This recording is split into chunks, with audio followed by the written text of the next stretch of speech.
Fucking around, man. What's up? Shout out to Gadget, man. Behind the beats. It's Sheezy. Due time.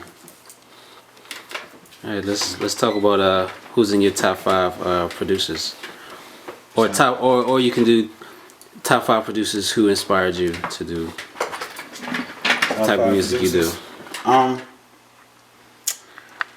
Of course, you know, like most producers, man, you got your Timberlands and your Dre's, man.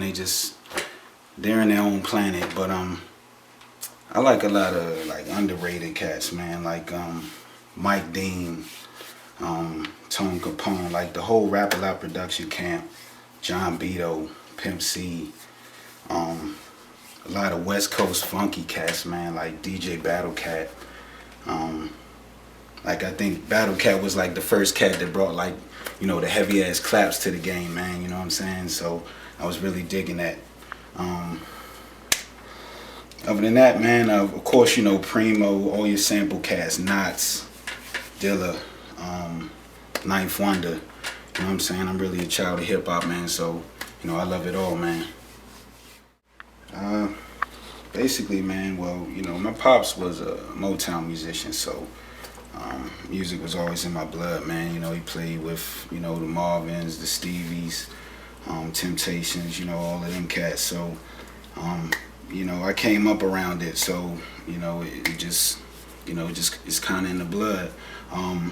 Then, of course, being from the area, you know, I got into the go-go scene, you know what I'm saying, playing with a few bands.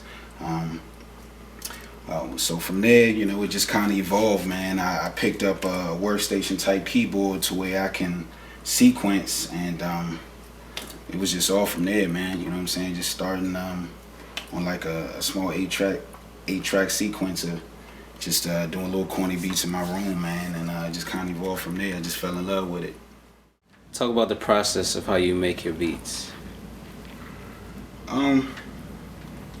Really, man, it just depends, man. I got so many ways. Like, you know, a lot of times I'll just, you know, be at the JO or something, and, you know, a melody will pop in my head, and I like record it into my phone. You know what I'm saying? Or like you know, just like a crazy drum kick or a drum beat. You know what I'm saying? It just pops in my head, and I'll record it.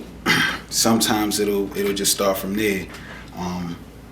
You know, of course, if I'm digging, you know, if I'm going through some records or something like that, you know, I may start with the sample, chop it up, you know, put some drums behind it, you know, maybe some melody, some bass if it needs it, you know. So it just really depends, you know.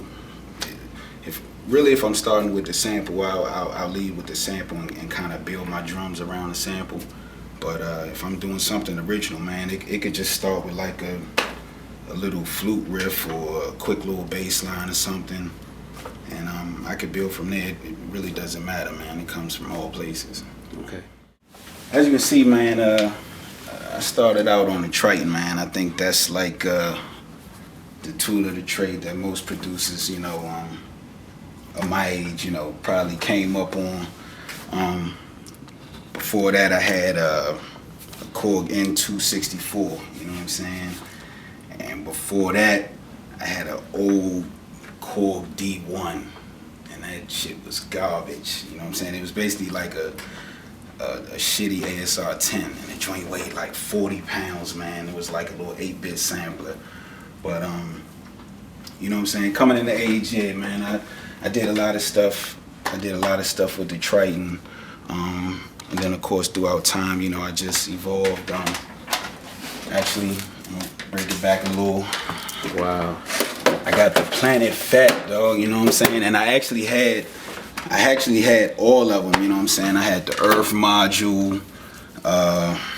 I forgot the other joints, man. But I had them all, man, and I got rid of them. But I kept the Planet Fat, man. I still actually, you know, do a lot of bass lines from my Planet Fat, dog. Like, you know what I'm saying? I don't think I ever get rid of that.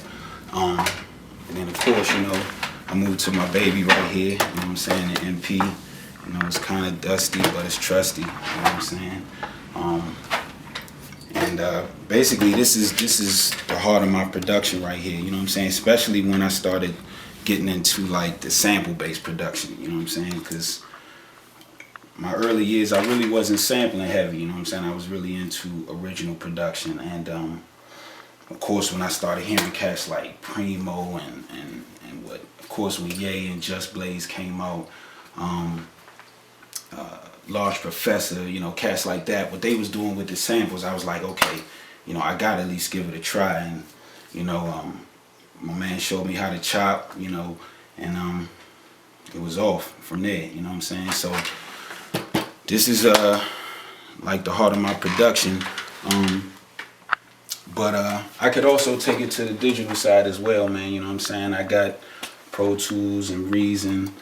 So a lot of times I'll come in here and I'll do beats in Reason as well, man. So I think the advantage that, you know, producers of, you know, my age, you know, being like 80s babies, cats, you know, we're old enough that, you know, we can still get down on the analog sound, you know what I'm saying? But we're still young enough to still catch on to like the digital things like Reason and Pro Tools and Logic and all of that, you know what I'm saying? So, you know, I use it all, but of course, you know, everything's come back to the MP, man. That's my shit right there, you know what I'm saying? So.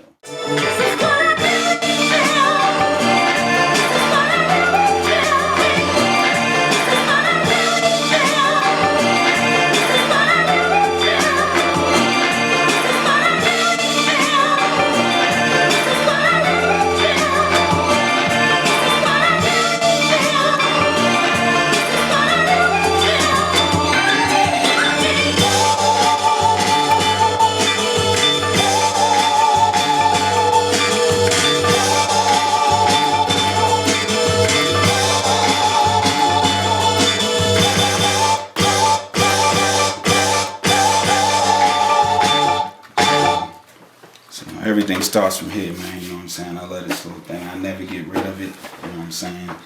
As long as I live, I'll probably be like 70 years old, man, carrying this thing around, you know what I'm saying? God willing, so. So do you ever play melodies over top of your samples? Yeah, all the time. You know, it just depends on what I'm sampling and what I hear that is missing, you know. I may just put some like chord fill-ins or, you know, maybe just some horns in the background. Or, you know, if I'm sampling something on a real high end and it needs some, you know, bass, I may just put like a little bass melody or a synth melody or something like that. So it really just all depends on, you know, where I'm going and what the sample determines, you know what I'm saying? Like, that's the beauty of music right there, you know. If you were locked in a room with your studio equipment and one MC to produce a whole album, who would it be? Scarface, man. Scarface, hands down, man. Just, you know what I'm saying, like, I just came up, you know, off of that whole Rap-A-Lot sound, man, you know what I'm saying, like, just all my uncles, all my cousins, that's all they bumped, the Scarface to Devin.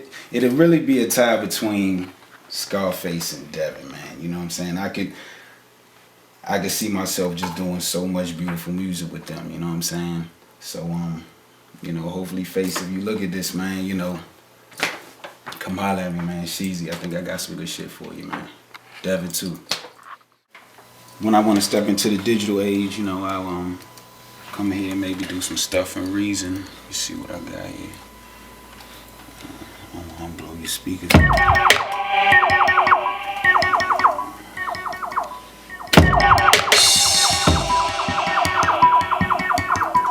that too loud for you? Yeah.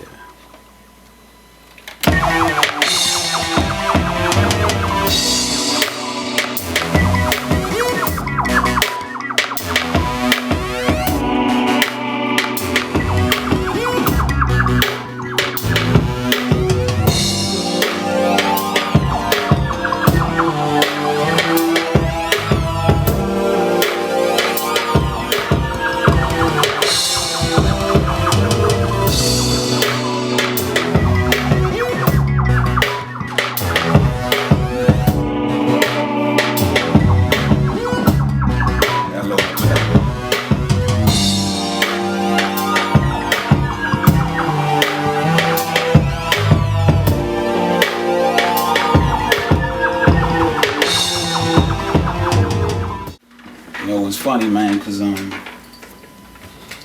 know, of course, coming from like the Triton and the MP, man, and the whole outboard and analog age, man, like I was so against, like, you know, the whole computer production and all that shit in the beginning, man. And I remember I was over my man Jay Walker, Beat Matrix Studio, man, around the corner, man, and we was doing a session, and my little man Olay came in, you know what I'm saying, a little young producer, man, and he was coming to lay some tracks, and all he had with him was a little laptop, you know what I'm saying. I was like, fuck, you about to, how you gonna lay some tracks, you know what I'm saying, where your shit at, you know what I'm saying. And he was like, yeah, everything right here. He was like, yeah, I do my shit on this thing called Fruity Loops. I was like, oh man, get out of here, man, you know what I'm saying. So, and he opened that laptop up, man, and he played some shit, man.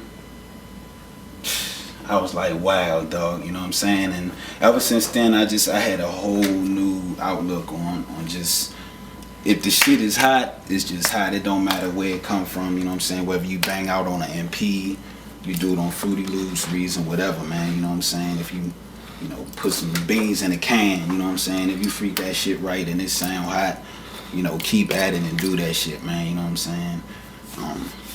Cause yeah, man, shout out to Olay, man. That's my man from back in the day, man.